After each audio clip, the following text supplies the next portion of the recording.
BMPs, BMPs, BMPs. Powołania Maszina Prakote, which is infantry fighting vehicle in English. Today, we're going to be talking about the chaotic, ever-growing family tree of the BMPs and all its unique and wonderful variants in Broken Arrow. So what are the pros of the BMPs? Well, all BMPs have access to a variety of weapons, ranging from cannons to grenade launchers, ATGMs, or hell, all of them, giving them a very powerful punch. They are also very cost efficient. For the price you pay, they have good value compared to other units.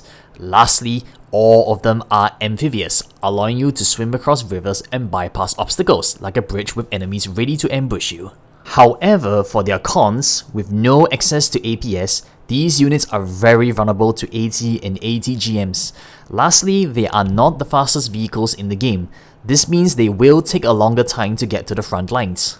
Since there are a total of 11 variants, I will be categorizing them into sections, from infantry fighting vehicles to reconnaissance, vehicles, and lastly, support. If you're still looking for a Discord, join us at the Scuff of Discord, with the link down below. Like and subscribe if you wish to see more.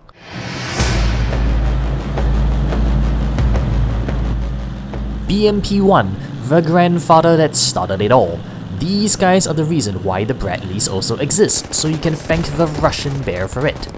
The first mass-produced IFVs with the combination of mobility protection and firepower. They may be old, but they make up for it being cost-efficient and packs a punch. The cheapest IFV in the game that can still pack a punch at 35 costs, and you're paying it for a 73mm gun that is decent against infantry and light targets. Do take note, you must remain still if you want to fire that gun.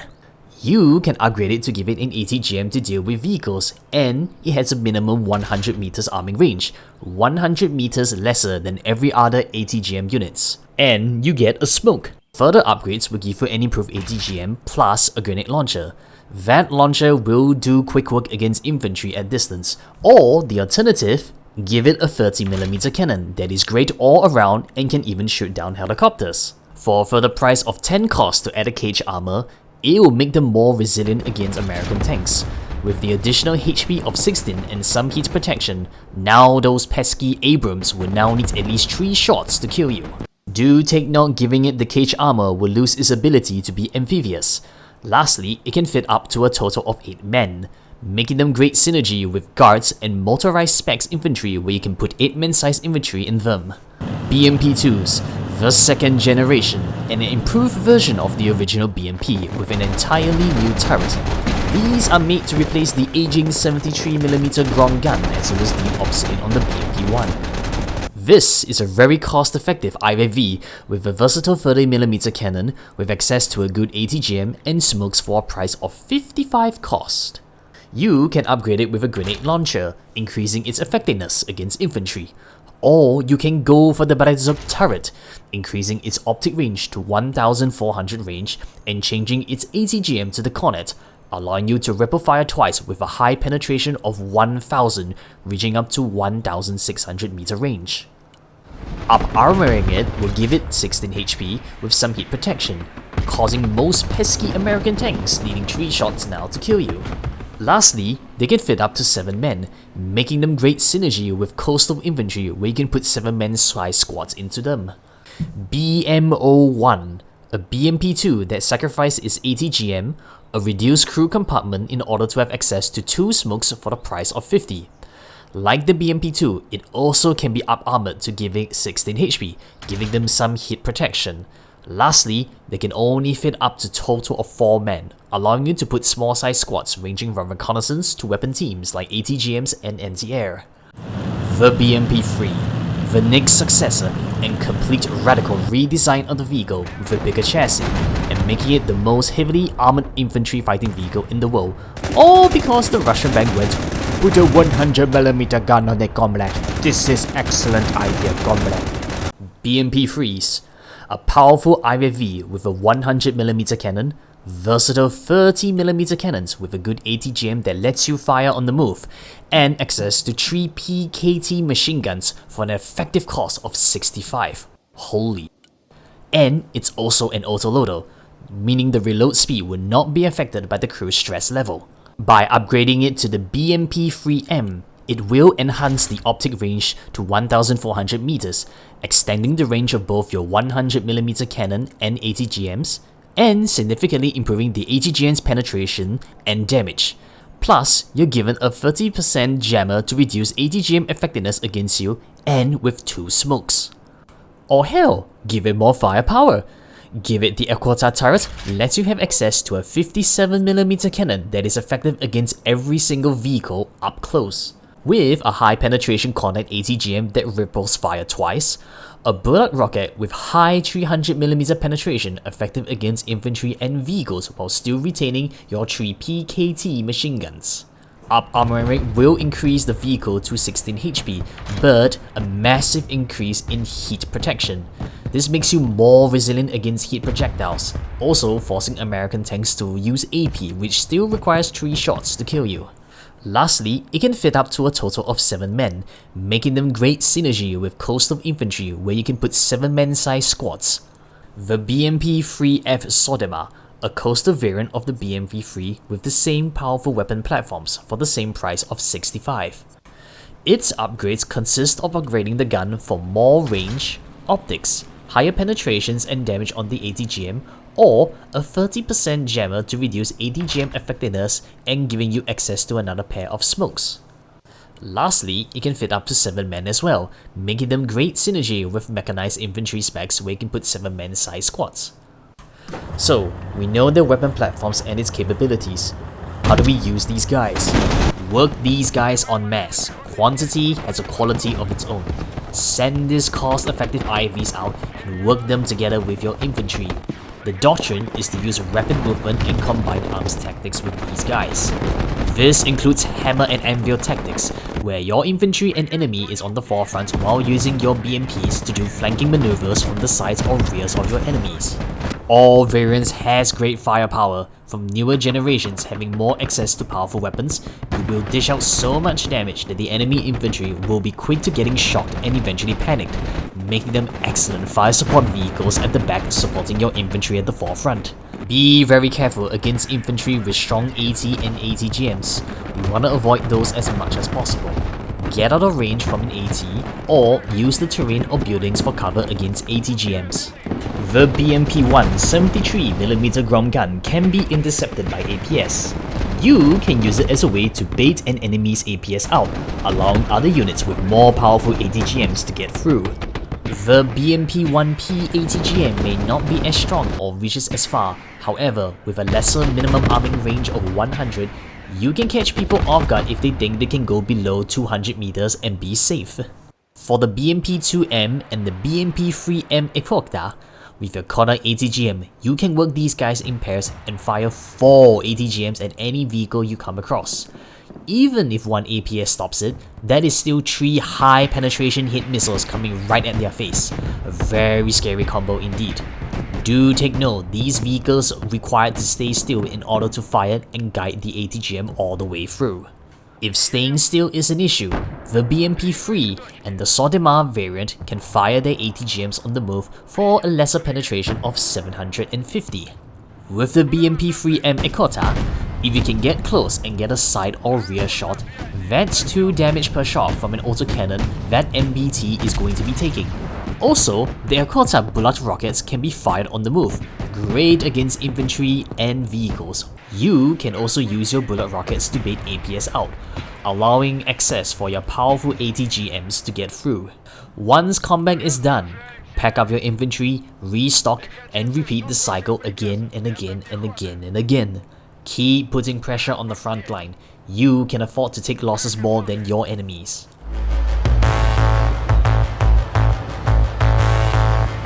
These BMPs sacrifice its crew compartment in order to have better optics and a slight increase in their stealth, making them great mobile recon units.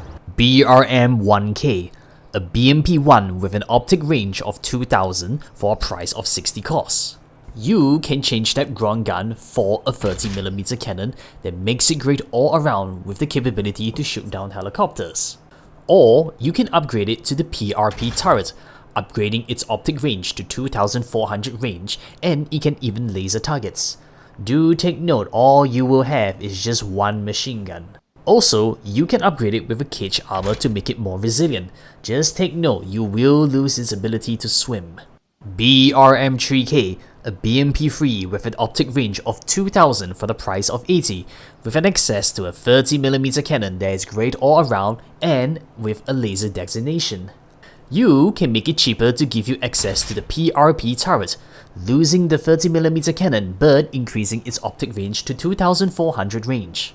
If you require even more firepower, give it access to the 57mm cannon, or hell, even give it the Attacker ATGM, making this recon unit a threat to all targets, even tanks if it gets up close with that 57mm gun.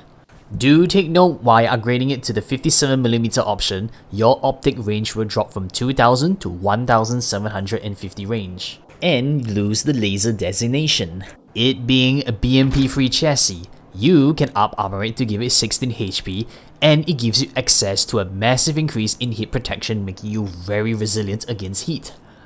So, how do we provide reconnaissance with these BMPs? Use them as mobile recon, getting to locations faster than infantry recon, and hide them at the tip of a forest. Even with a 1.25 stealth, they are easily spotted by other recon infantry with 2000 optics. At a range of 800 meters, they will see you at the edge of a forest you are hiding in. Pair these BMPs with other units like ATGM teams to help them spot targets to allow them to take advantage of their ATGM range. Keep these BMPs at the back so they take less risk from getting hit. You can place these BMPs on the flanks of your front line, using them as early warning sirens with the capability to shoot and kill anything that tries to sneak by. If the opportunity arises, try using these BMPs to flank, sneak up behind the enemy's backline, and try taking out their artillery and SAMs. Do take note, enemy helicopters will try their luck to try and stop you. If a helicopter tries to stop you, smoke up, and if he's silly enough to come close, pop out, slap him with your autocannon up close and kill him.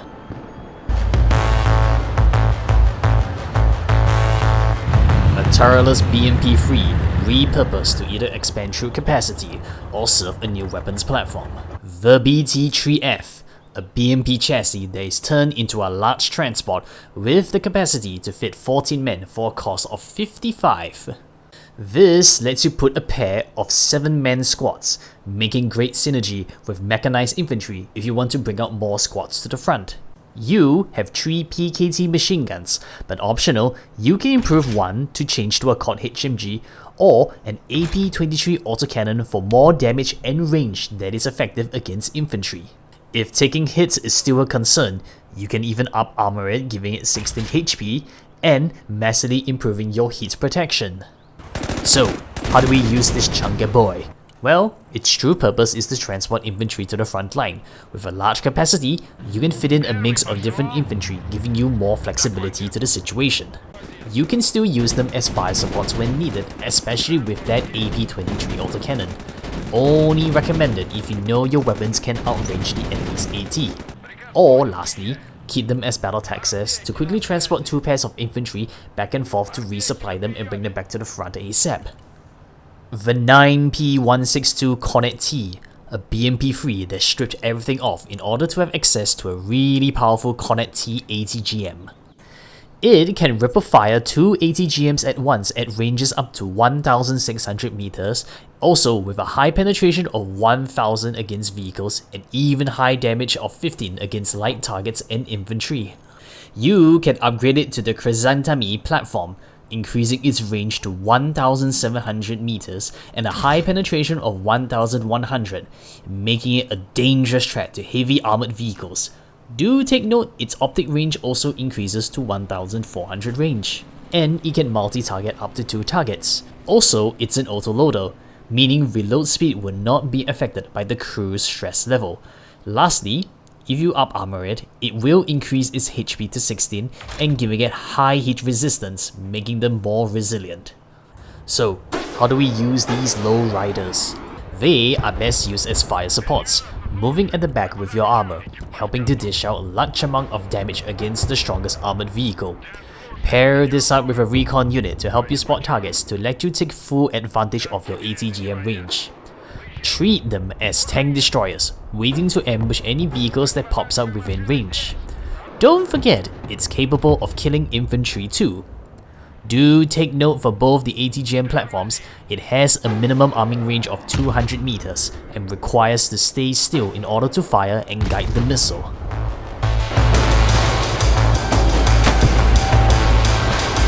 When the Russian bear downs too much vodka and decides more weapon platform means better combat and accidentally builds a masterpiece. A 120mm mortar gun, allowing you to do indirect fire missions at ranges up to 2,100 meters. It being a mortar platform, it has a fast aim time of 6 seconds with a very fast reload, with an access to a heat shell of 600 penetration, making it great work against infantry and sometimes vehicles when needed. If you upgrade it, you can extend the range and change your heat shells to guided ammunitions for precise hits, reaching up to 2,400 meter range. Lastly, the Vena has an optic range of 1,750 range, making it able to spot things if needed. So, how do we use this thick 120mm mortar round? Bring them up close to the front to provide fire missions for yourself and your team. As a mortar, you can hide behind buildings and terrains and provide indirect fire support safely behind cover.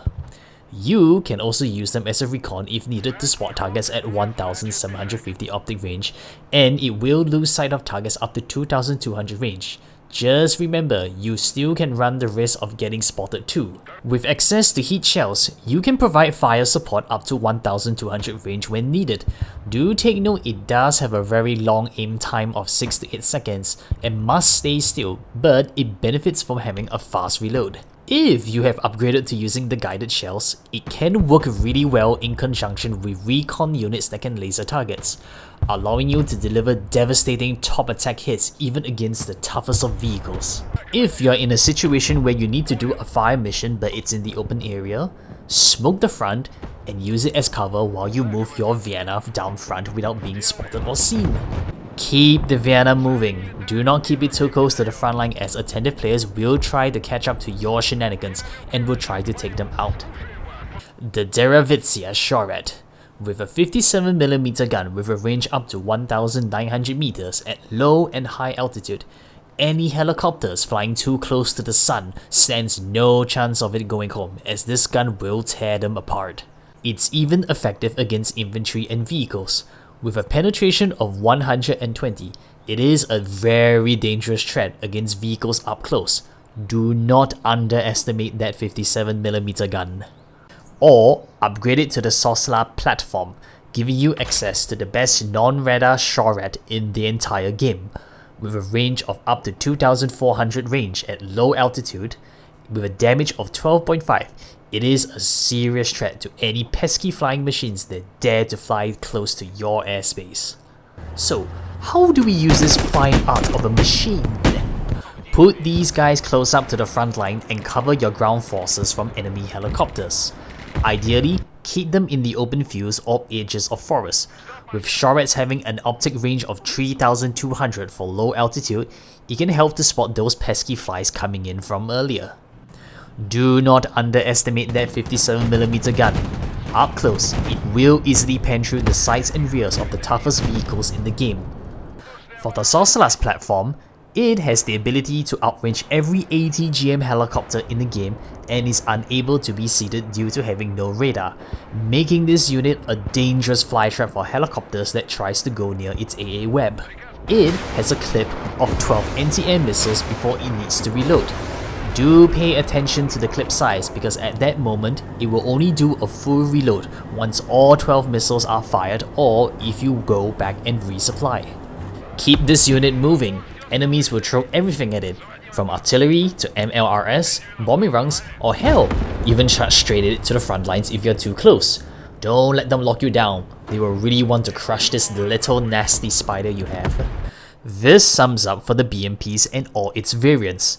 Yeet them at the front line in overwhelming numbers, or embrace chaos, weaponize their janks to become everyone's worst nightmare.